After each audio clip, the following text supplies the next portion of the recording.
നിലവിലെ സാഹചര്യത്തിൽ നിലമ്പൂരിൽ വിജയസാധ്യത പൂർണ്ണമായി തന്നെ UDF-നാണ്. പക്ഷേ UDF പരാജയപ്പെടുകയാണെങ്കിൽ പലരുടെയും ഭാവി പ്രതിസന്ധിയിലാകും. പ്രത്യേകിച്ച് VD സതീശനാണ്. VD സതീശനാണല്ലോ ഇപ്പോൾ അൻവറിനെ മുന്നണിയിൽ ഉൾപ്പെടുത്താത്തതെന്നാണ് അൻവർ പറയുന്നത്. അങ്ങനെ VD സതീശൻ മാത്രമായിരിക്കുമോ? മറ്റു പേരുകൾ ആരല്ല?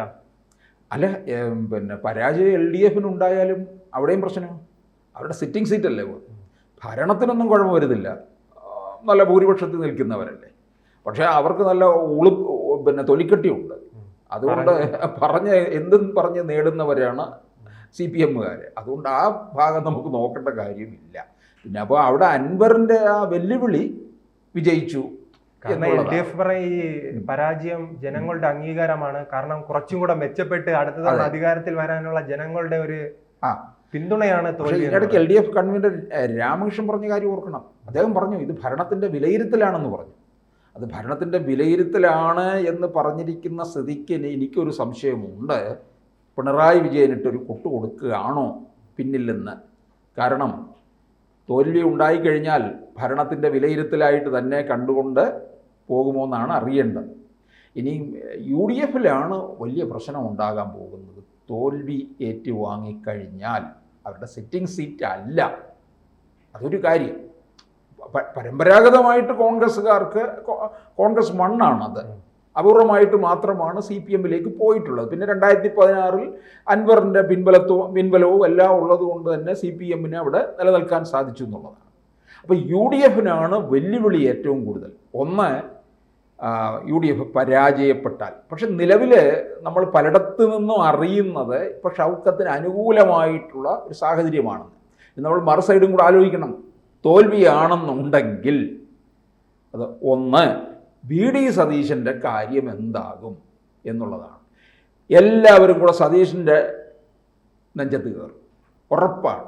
മുസ്ലിം ലീഗ് ആയാലും കോൺഗ്രസിലെ ഒരു വിഭാഗവും അതിനകത്ത് പിന്നെ വെല്ലുവിളിയുമായിട്ട് രംഗത്ത് വരും. മുഖ്യമന്ത്രി മോഹികൾ മുഴുവൻ ഇറങ്ങും. അതുപോലെ PV അൻവർ നിൽക്കും. PV അൻവറും VD സതീശൻ്റെ നേരെ വിരൽ ചൂണ്ടും. ഞാൻ നിങ്ങൾക്കൊരു സീറ്റ് ഒപ്പിച്ച് തരാനായിട്ട് വന്നതാണ്, നിങ്ങളത് കാരണം തൊലച്ചു. ഇനി ലീഗ് ചില കാര്യങ്ങൾ അങ്ങ് തീർച്ചപ്പെടുത്തും. ലീഗിനായിരിക്കും ഏറ്റവും വലിയ ദുഃഖം ഉണ്ടാകാൻ പോകുന്നത്. അവസരം കിട്ടിയിട്ടും അനുകൂലമാക്കി മാറ്റിയെങ്കിലേ 26 തരംഗം ഉണ്ടാക്കാൻ പറ്റുള്ളൂ. UDF തരംഗം ഇപ്പോഴേ ജനവിരുദ്ധ വികാരം ഉണ്ടെന്ന് ബോധ്യപ്പെടുത്തണം. അപ്പോൾ ലീഗ് വേറെ വഴിയിലേക്ക് പോയാൽ എന്ത് ചെയ്യും? ഘടകകക്ഷികൾക്കൊക്കെ തന്നെ അതൃപ്തി നിലനിൽക്കും. അതൃപ്തി ഉള്ളത് കൊണ്ട് അവരൊക്കെ എന്ത് ചെയ്യും? പല പല വഴികൾ തേടുകയും ചെയ്യും. ഉറപ്പായ കാര്യമാണ്. പ്രത്യേകിച്ച് അതൃപ്തരാണ് ഘടകകക്ഷികളെന്നാണ് ലീഗ് തന്നെ കുറേ നാളുകൾക്ക് മുമ്പ് പറഞ്ഞിട്ടുള്ള കാര്യം. അപ്പോൾ ഏത് തരത്തിൽ വേണമെങ്കിലും പോകാം. അപ്പോൾ UDF-നായിരിക്കും ഏറ്റവും കൂടുതൽ നഷ്ടം സംഭവിക്കാൻ പോകുന്നത്. അവിടെ തോൽവി ഉണ്ടായിട്ടുണ്ടെങ്കിൽ കോൺഗ്രസ്സിന് വലിയ തിരിച്ചടി ഉണ്ടാകും. കോൺഗ്രസ്സിന് അത് പഞ്ചായത്ത് തെരഞ്ഞെടുപ്പിലേക്കും ബാധിക്കും.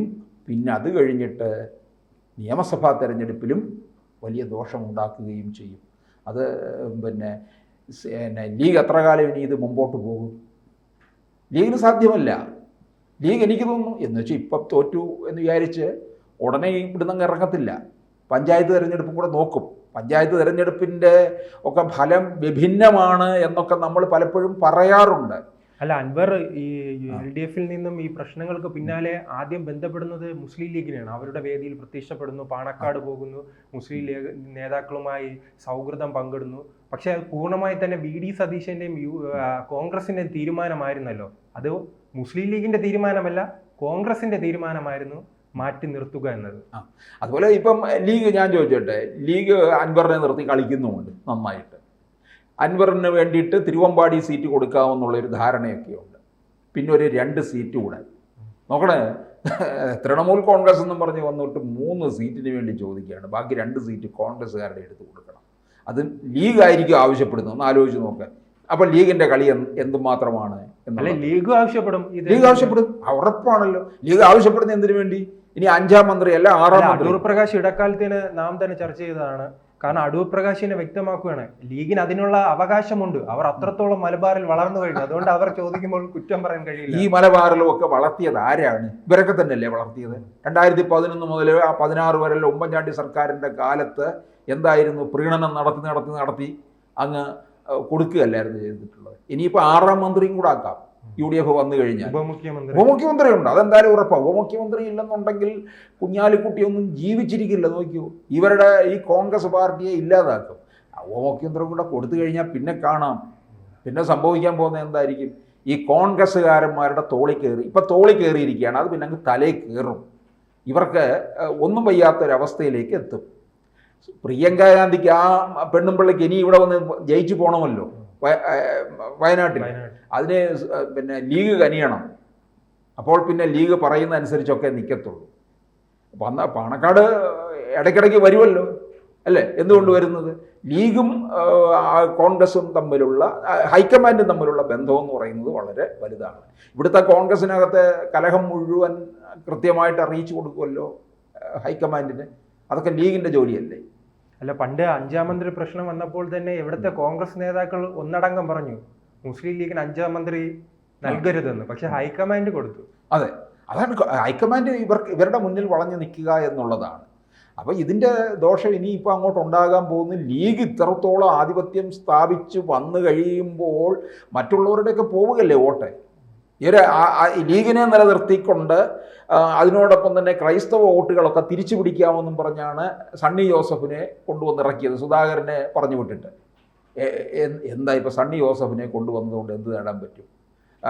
നിലമ്പൂരിൽ ആരാണ് മുൻപന്തിയിൽ നിൽക്കുന്നത്? മുസ്ലിം വിഭാഗമല്ലേ. സുധാകരനാണെങ്കിൽ എന്തെങ്കിലും വിവാദങ്ങളില്ലെങ്കിലും ശ്രദ്ധിക്കപ്പെടുവാണ്. അതുമില്ല. പ്രസിഡന്റ് ഉണ്ടോ? അതെ, അല്ലെ, അദ്ദേഹത്തിന് അനാരോഗ്യ പ്രശ്നങ്ങളൊക്കെ ഉണ്ട്. അത് അദ്ദേഹം എന്തെങ്കിലും വിവാദങ്ങളെങ്കിലും വിളിച്ചു പറയും. അതെ അതെ, അതുമില്ല ഇപ്പം. അപ്പോൾ എന്തായാലും ഇപ്പം നിലമ്പൂരിൽ ആരാ മുൻപന്തിയിൽ നിൽക്കുന്നത്? മുസ്ലിം വിഭാഗമല്ലേ. രണ്ടാമതാണ് ഹൈന്ദവർ വരുന്നത്. മൂന്നാമത് 12-15% ഈ ക്രൈസ്തവ വോട്ടുകൾ വരുന്നത്. അപ്പോൾ ഇതിൽ ക്രൈസ്തവ വോട്ടുകൾ എത്ര ഇവർക്ക് കിട്ടും? UDFന് കിട്ടുമെന്ന് വല്ല ഉറപ്പുണ്ട്? ക്രൈസ്തവ വോട്ടുകളിൽ ഒരു നല്ല പങ്കും BJPയിലേക്ക് പോലും പോകാൻ സാധ്യതയുണ്ട്. അവിടെ എനിക്ക് തോന്നുന്നു ഇപ്പം ചിലപ്പോൾ വിജയസാധ്യത നോക്കിയിട്ട് ചിലപ്പോൾ പോകുന്ന വോട്ടുകൾ ഉണ്ടാകാം. അത് പക്ഷേ ചിലപ്പോൾ UDFന് കിട്ടിയാൽ നന്നായി. UDF വിജയിച്ചു കഴിഞ്ഞാൽ അത് LDFന് കൊടുക്കാവുന്ന ഒരു പ്രഹരം തന്നെയാണ്. കാര്യം അത് അവർക്കൊരു വലിയ ക്ഷീണമുണ്ടാകും. കാരണം ഇവർ ഇപ്പം 4ാം വാർഷിക ആഘോഷം ഗംഭീരമായിട്ട് നടത്തിയിട്ട് എന്താണ്, പിന്നെ ഇനി തുടർഭരണം 3ാം വട്ടവും ഉണ്ടാകുമെന്നൊക്കെ പറഞ്ഞ് അങ്ങനെ അറുമാദിച്ച് നിൽക്കുകയാണ്. അപ്പോൾ അതിൻ്റെ മണ്ടക്കിട്ട് ഒരൊറ്റ അടി കൊടുത്തു കഴിഞ്ഞാൽ പിന്നെ UDF ജയിച്ചില്ല എന്നുണ്ടെങ്കിൽ കോൺഗ്രസ്സുകാരെ മുഴുവൻ തെരുവിലിട്ട് തല്ലണം. കിട്ടിയ അവസരം അവർ ഉപയോഗിക്കാതെ പോയതിൻ്റെ പേര്. കൂടുതൽ വാർത്തകളും വിശേഷങ്ങളും നിങ്ങളിലേക്ക് എത്താൻ ABC മലയാളം സബ്സ്ക്രൈബ് ചെയ്യുക, ബെൽ ബട്ടണും അമർത്തുക.